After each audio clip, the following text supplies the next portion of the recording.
Beautiful, thank you.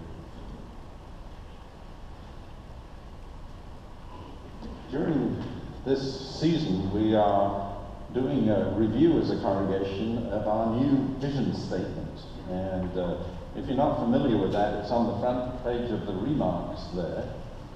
And you will see that just below the middle of the page, it says, seeking to deepen each person's experience of God, which is what we looked at last week. And today, to explore spirituality and justice. And I just turned that around a little bit and said, justice for soul work.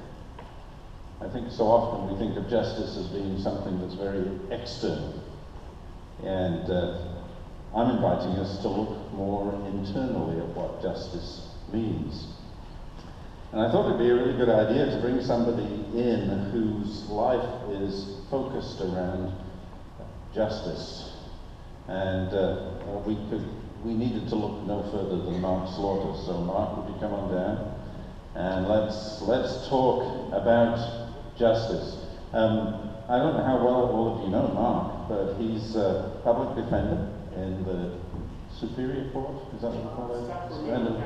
Sacramento County Court. So have a seat. And actually I went down the other day to the courts to see him in action. Didn't see him in action very much, because as always happens in law courts, things changed. But Mark, as we look at the subject of justice, there are all sorts of different understandings of justice out there. And you're a public defender operating in the court system.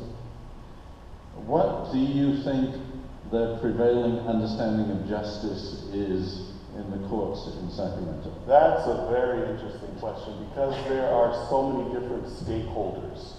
So every stakeholder involved in the justice process has a different understanding of what justice means to them. So for a prevailing understanding, I believe it's fairness.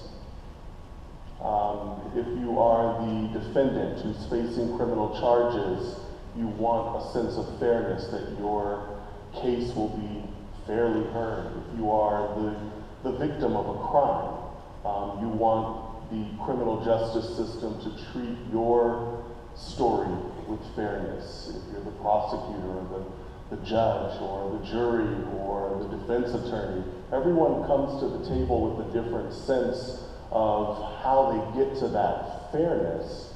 But I think overall, the overreaching theme would be fairness.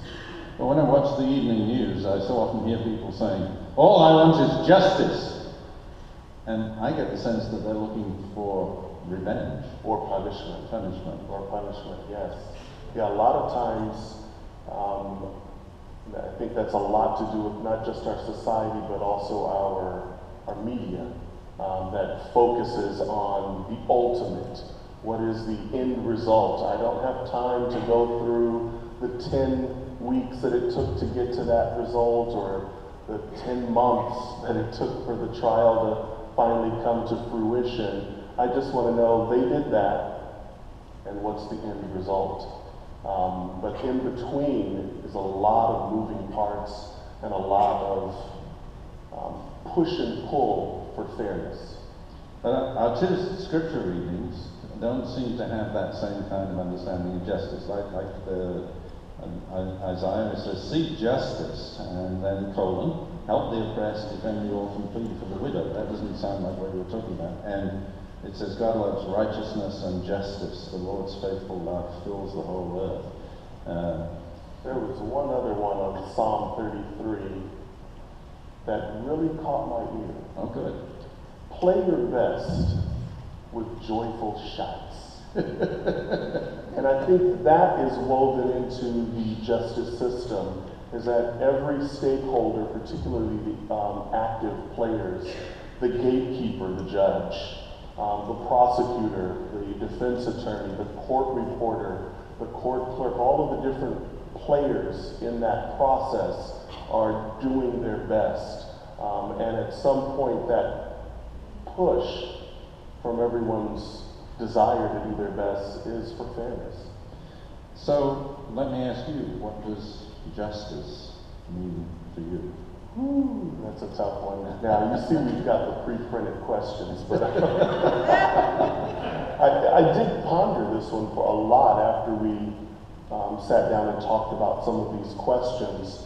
And for me, justice is being able to, as a public defender, as the speaker for my client, to tell my client's story, is to change my client from being the object, the thing that did something, the thing that is the evil person or the evil thing, and change that object to a subject.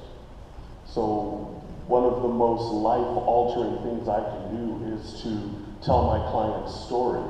I think it's more powerful than your loan has been approved, or you've been hired, or I quit. It's very life-altering to tell someone's story in a fair fashion that changes them from an object to a subject, humanizes them, gives them a little bit more completeness and roundness. And a lot of times when I've gone through that process and the inevitable happens, my client is found guilty, my client still comes back to me many times with tears in their eyes saying, "Thank you. That's all I wanted, was for my story to be told, for me to have an opportunity, for me to feel that my story was told in a forum, in a venue, with a speaker who understood my story." Now, the results didn't come out the way they wanted, but that's a lot of times the fairness and the justice, is to give that client an opportunity to have their story told. Sometimes that storytelling by me results in a conviction, but the punishment is less severe. So it's more appropriate for what the act or conduct was. A lot of times my clients come to the table with prior convictions, a history, a criminal history, and that's really the driving force that seems to dictate what their sentence will be. Or, so someone who's found in a stolen car is now facing 12 years of state prison, where if that was your first and only offense, you might look at some jail time and some community service, but because of your prior record, you're now looking at a lot more serious prison time. So my storytelling to the judge, to the prosecutor, will many times result in a negotiation that is more appropriate for the conduct, and not necessarily focusing solely on their prior history. So you actually said to me the other day that the justice process is not justice. What did you mean by that? Well, a lot of times my clients tell me, "Mr. Slaughter, I just want to get the truth out. That's all I want." And I have to remind my client that in a trial or in the court, there are different sides that are pushing for different truths. So for instance, my client who has this bad history, I'm trying to keep that history out, and so that the jury doesn't hear that and get prejudiced by hearing this bad history. So there's a portion of my client's truth that's not going to be told if I can have my way with it. Likewise, there's a prosecutor who's trying to bring in facts about a victim or the harshness of the conduct itself. And I'm trying to keep that out. So there's a portion of the truth that the prosecutor's trying to bring in that may not come in. There's also the judge who has, as I said, the gatekeeper who is trying to make sure that there is this fairness, there is this venue of justice. But at the end of that whole process of who gets what in, there is a truth, but it's not my client's truth. And it's not the district attorney or that victim's truth. It's some amalgamation of those truths. And many times that is where it doesn't feel just, because it's not like you see on TV where someone just walks in, stands feet shoulder length apart and just tells their story. There's a lot of objections and a lot of rules and control, so to speak, and decorum that prevent that open dialogue from happening. So it's very orchestrated, and many times people, family members, feel that they can use the justice system to help a family member who's in crisis, whether that's substance abuse, mental health, anger, emotions, any of those types of things, and they call on the police to intervene.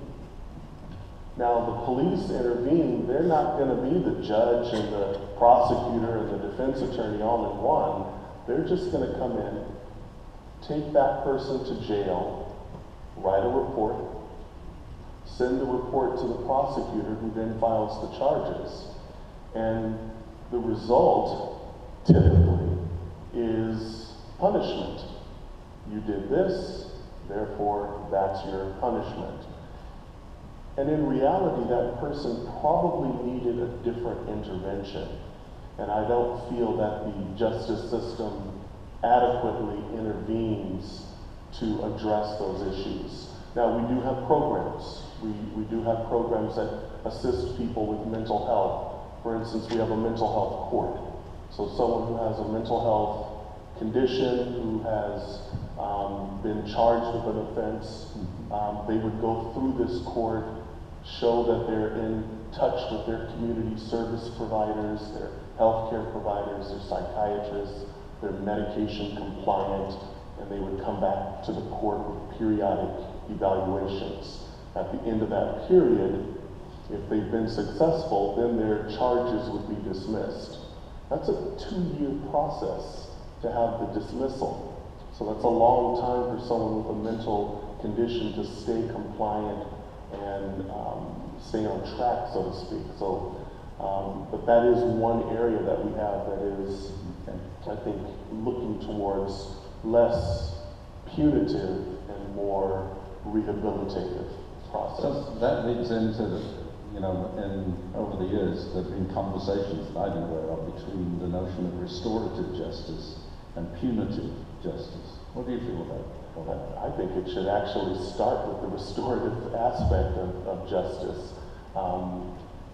My intervention with my clients, a lot of times I see an underlying thread of drugs or mental health issues, where I see my client in jail, they're no longer getting the street drugs that they were freely getting, or they're now receiving steady medication from the medical staff at the jail, and they're on an even keel, so to speak. And they're a completely different person than the person that's in the report that I see. So if the restorative measures happened before it got to the criminal justice, in other words, the charging and the end result of punishment, I think we would divert a lot more people from our jails and prisons. It would give them tools to navigate through our society a lot easier, as opposed to just being a cycle through the jails and the prisons, which a lot of people are doing with mental health issues or drug addictions. Yeah, I asked you the other day, if you could scrap the whole system and start again, what would you do? And I think that's actually a really good question for all of us to consider. If you could get rid of prisons, if you could get rid of this whole punitive system, what would you put in its place? And what would healing, what would restorative justice really look like? Well, when we had that conversation, and he stumped me, and I talked around it. I believe having more programs in place to be more preventative, as opposed to waiting until we got to the crime stage. A lot of our society is you're just left to your own devices. There's no help out there, although there is. It's connecting the people to the help providers, which I think is the missing key, the missing link. We have wonderful programs out there for mental health, for drug and alcohol addiction, for other addictions, for emotional problems, but a lot of people don't know that they're there, and they don't call on them sooner. Also, our family members and our support group, our friends, they don't recognize when we're in a crisis. So they think, oh, that's just him having a bad day, and not really recognizing, wow, that's really serious. These are serious cues and flags. Maybe I need to get this family member to a service provider who can help get this person on an even keel, get them back on track, and prevent them or steer them away from the criminal justice system. But if we had more preventative measures, I think well, you can't help but think that this guy, Aaron Alexis, this week, the shooter in the Washington Navy Yard, and as so often, I heard, by the way, that we've had 200 mass shootings in the last 7 years in the United States. And it reminds me that we need to get to these folk much sooner. But let me turn this conversation in a different direction. Most people here don't see you in court. They see you here on Sunday morning singing. And I mean, you have a great voice and a great art. And I think we all sense that we feel your very authentic faith coming through your singing. Your music is a powerful expression of what it means for Mark Slaughter to be a Christian. I wonder how all of that then works with being an attorney and being a public defender. I mean, you don't sing in court. No, I don't. Well, I don't sing in front of a jury. I have been asked by many judges, could you please sing while we're waiting for the jury to come in? I think it's symbiotic. My life in law and my life in Christ help and support each other. So for instance, my understanding and my getting to know my clients and their lives, which is completely different background and completely different life that I've lived, gives me an insight into some of their despair, some of their happiness, some of their shortcomings, some of their celebrations. And being able to take that into my music, or taking my art into understanding their experience also, or telling their story. So no, I don't sing in court, but I certainly do treat I think some of you might have heard me in court in the halls. If you've been there for jury duty and you hear that I use a different voice when I'm in court than my speaking voice now. It's almost as if I'm singing and projecting, and I can project all the way down the hall without using any amplification. But in court, I am presenting a story almost through song.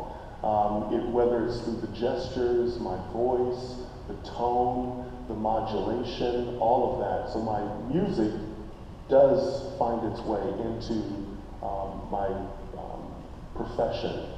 But likewise, I think my profession and my experiences in my profession help me understand emotions, help me understand different perspectives, so that I can bring that into my song. And I hope that it does reflect when I do sing. Now, I've heard you use 3 different similes for the courtroom. One of them was an opera, one was a drama, and the other one was Alice in Wonderland. Yes. So, tell us about that. So if you think of an opera has a bunch of different performers, and they all have their role, whether it's the minor role or whether it's the big protagonist role. The same thing happens in a court trial, from my perspective. You've got the main character, which is the defendant. And that defendant may not say a thing. If you've ever seen an opera where the main character is silent, and you're wondering, when is that one gonna make a noise or say something, that's usually the defendant. They're quiet. But the advocate, me, I'm not quiet. And I might actually sing in a duet with the prosecutor. We might have a trio where we're all arguing, the judge, the prosecutor, and the defense attorney. You've got your bit players, the court reporter who's chiming in. You've got the court clerk who might have something to say. The bailiff might stand up and say something. So it's to me, very dramatic and very operatic. And I kind of loosely tie the two together. My final aria, if you will, is my closing argument. And I have to make that as dramatic without being too melodramatic. But I do use rises in my voice when I see that it's 3 in the afternoon and my jury is falling asleep. So my voice might get a little louder to catch and wake them up. And now that I've got them up and I'm getting to a very interesting point, I might bring my voice down so they're on the edge of their seat, really listening to me. And I use my largeness, my size to emphasize as well. So I use my body a lot, and I end up breaking out in a sweat. And I usually tell the jury, you'll know I'm almost finished once I start sweating. But the Alice in Wonderland aspect comes when, in the middle of your trial, the script is no longer there. So you can prepare, you can rehearse, you can script everything that you want to say on all sides. But once the bit players come in and add their recitative or their voice, it changes the dynamic. And the audience is the jury, but they're also players. So many times you find that in the middle of doing a trial, the dynamics change, the evidence changes, the testimony changes, and you no longer know where you are. And as you get to different levels of that case, you realize, wow, I have no idea where I am. And what's going on over here is blowing my mind. That's really good for my case. I had no idea I had a case until now. Now this person has testified and said something that changed my case. But I also look at it, the Alice in Wonderland aspect, from the perspective of my client. My client has experienced most of this process usually in jail. And they've usually been in jail for several months. And their window into the whole justice process is played through a jail cell, a prison. And they have a hard time wrapping their mind around the concept that they are innocent until proven guilty, because they're already being treated guilty. And now they're in court, their attorney has told them, shh, don't say a word, because if you say something, it's gonna look bad, and sit up straight, and put your hands on the table, and don't hold your head down, because that looks like you're guilty, and don't look the person directly in the eye, because it looks like you're being kind of overbearing and mean, and I've got all these lists of things not to do. And the court we were in the other day, they were in a cage. Yes, yes. They bring the inmates into a cage even for just simple, quick appearances. And the main reason that they're in the cage is they didn't have a cage before, they just had a wall, a caged wall that was maybe 4 feet tall. And one gentleman had asked if he could be released temporarily to visit his mother who was on her deathbed. And the judge denied that request. His mother died. And he said, "Judge, could I please go to my mother's funeral? I want to make my appearance at my mom's funeral." And the judge denied that request. And he just leaped right over the bar. And everyone thought he was leaping to run away. Now, he went straight for the judge. But it's that raw emotion, I think, that kind of scared everyone, that he didn't want to leave and get out and run. He wanted to go see his mother or pay his respects at her funeral. So they put a cage up. So the people come into this cage and they have no idea what's being said because they've been in a jail cell back in the back. So the door opens, they're pushed out, and they're looking around. The room is filled with people. You don't know who the people are. They're standing, some are sitting. There's an audience.